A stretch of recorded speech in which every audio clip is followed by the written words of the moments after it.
उसमें पक्के बरांडे बना के लाल पत्थर से और मेहराब बना के उसको वैसे बनाना चाहिए सर, तो स्थायी काम तो हो सर।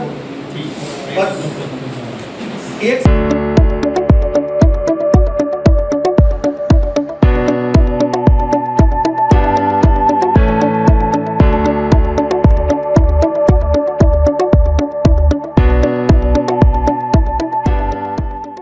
आज हमने जो मासिक जन सुनवाई श्रीमान उपखंड अधिकारी जी के यहाँ होती है, उसमें हमने पुष्कर की जो सरोवर के घाटों के सुंदरीकरण के लिए एशियन विकास बैंक से ऋण लेके 5,73,00,000 की जो योजना आई है, जिसमें घाटों पे ये जूतों की रेक बनाना है, रैंप बनाना है और ये साइनेज बोर्ड लगाने हैं, मतलब ऐसे करके कई काम उसमें लिए गए हैं। लेकिन हमने आज उनको ये बताया कि भाई ये जो काम लिए गए हैं, जो महाराष्ट्र की जो कंपनी यहाँ आके काम कर रही है, इसने सारे विकास कार्यों की कॉपी पेस्ट की है। मौके पे तो ये सब काम पहले ही प्रसाद पर्यटन विकास की प्रसाद योजना में गत वर्ष हो चुके हैं। रैंप बने हुए हैं, जूता रेक बनी हुई है, ये आपके डस्टबिन बने हुए हैं और ये साइनेज बोर्ड बने हुए हैं। मतलब जो भी काम इन्होंने इसमें डाले वो सब हुए हैं। मतलब कहाँ से ये इस प्रकार की योजनाएं बना के कॉपी पेस्ट करके ले आते हैं। तो इसकी पुनः समीक्षा की जाए, उस कंपनी को बुलाया जाए और इन कार्यों की पुनः समीक्षा की जाए और उसमें जो कार्य होने चाहिए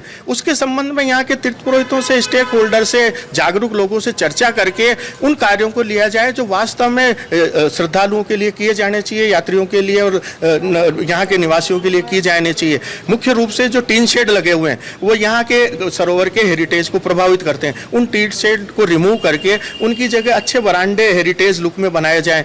मतलब और जो यहाँ क्वीन मेरी जनाना घाट है जो खंडहर हो चुका है, जो महिलाओं के कपड़े बदलने के लिए, उसको पुनः बनाया जाए कि 100 साल हो गए उसको बने हुए। मतलब वो आज की तारीख में वो हादसे का मतलब ताबूत है, कभी भी उस पर बहुत बड़ा हादसा हो सकता है, उस पर कोई ध्यान नहीं है। तो हमने आज इसकी बात की है। दूसरा जो पुष्कर में स्ट्रीट लाइटों का मैटर है, 3200 पॉइंट है शहर में, 76,000 प्रति माह का ठेका है मेंटेनेंस का, 1500 लाइटें बंद है और केवल 2 कर्मचारी मेंटेनेंस के लिए लगा रखे हैं। तो हमने कहा भाई जो 4 कर्मचारी इस पे कम से कम होने चाहिए और एक शिकायत सुनने वाला होना चाहिए, तब जाके। और हाई मास्क लाइटें जो भी 7-8 लगी हुई है पूरी बंद पड़ी है, फिर क्यों लाखों रुपए इस पे खर्च किए जाते हैं कि भाई हाई मास्क लाइटें बंद पड़ी रहती है। दूसरा, अब जो पुष्कर सरोवर में बरसाती फीडर है जिससे पानी आता है, वो सारे मिट्टी से अटे पटे पड़े हैं। उसमें नरेगा के जो मजदूर लगाए हुए हैं मिट्टी इधर से उठा के उधर ढेरियां लगा रहे हैं। तो हमने कहा भाई जो नगर परिषद के संसाधन है, जैसे भी ट्रैक्टर से हाथों हाथ उस मिट्टी को वहां से बाहर निकालो, नहीं तो प्री मानसून में कभी भी वो पुष्कर सरोवर में बह के आ जाएगी, मुख्य सरोवर में।